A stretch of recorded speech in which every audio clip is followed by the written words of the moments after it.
ए गण्या, अरे कोण आहे रे?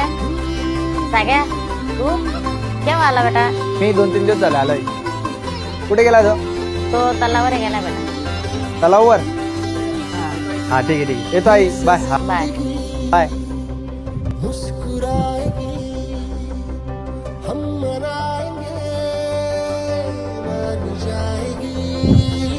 ए गण्या,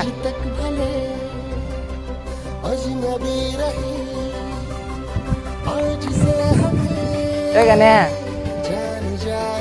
अरे आल्या आल्या पप्पाने घराचं काम सांगितलं, मग त्याच्यातच वीट घ्यायला गेलो. वीट आणली, वीटचे पैसे सगळं त्याच्यातच फिरत होता. तुला फोन करणंच विसरून गेला.